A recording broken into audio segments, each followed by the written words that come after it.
And so, I mean, last week we went below 40. So it's not like this is just today, even despite all that we've learned about Chinese demand and that sort of thing. Oil's been sliding now for, I think, 5 straight sessions, right?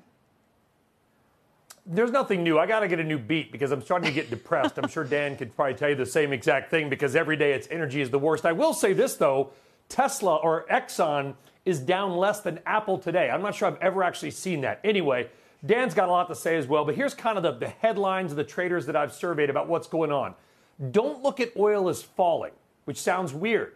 Look at oil as maybe never having should have gone up to mid-40s because it was based on dollar weakness. Now that the dollar has firmed up a bit, that trade may be reversing. So maybe it didn't deserve to be at 45. Maybe this is its natural home.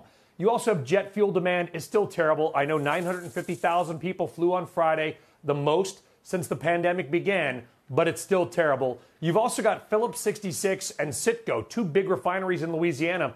They're still largely offline because of Hurricane Laura. In fact, there's some articles that may take weeks to get them back online, which means they're not processing oil, which means they don't need to buy that oil, so inventories may spike up. And as you referenced, Kelly, the Saudis cutting selling prices to China and other parts of Asia. There's probably more that Dan can hit too, but those are kind of the 4 big headlines maybe. No, and I mean, it's interesting. Like you said, it's kind of like this big monster that's just sitting on the energy sector, even though prices of the airlines are up today. So, Dan, what would you add to that? And Brian's right. I mean, these are difficult times to be an energy investor. Yeah, Kelly, we're stuck in a trading range, probably 35 to 45 until demand is demonstrably better.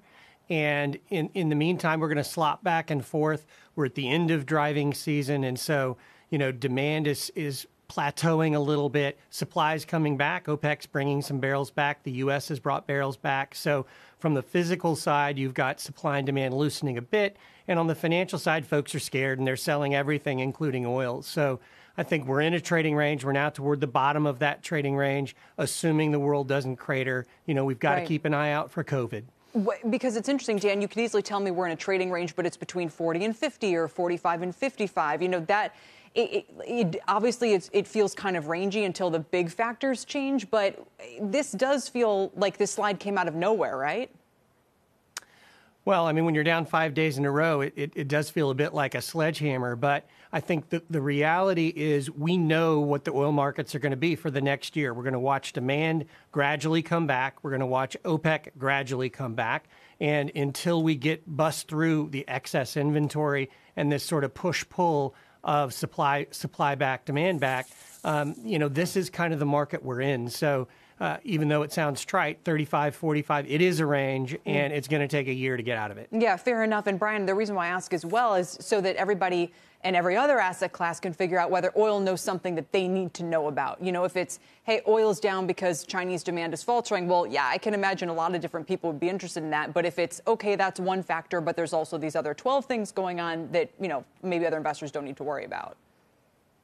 It is. I mean, and also if you look at mobility trends, particularly in Europe, they're largely not back to normal, but they are close to back to normal in many areas. In fact, maybe above normal, pre-pandemic in some other areas as well. I'm not sure if there's any political will in many countries for a renewed lockdown, whatever happens with COVID, but that's not my call. I will say this, and maybe Dan will know, there is some renewed optimism, I guess, the fact that, as I joked, sort of Apple was down 3 times more than Exxon right now, and I'm not sure I've ever said that the big cap oil stocks are not getting bludgeoned today like other parts of the market. There is that.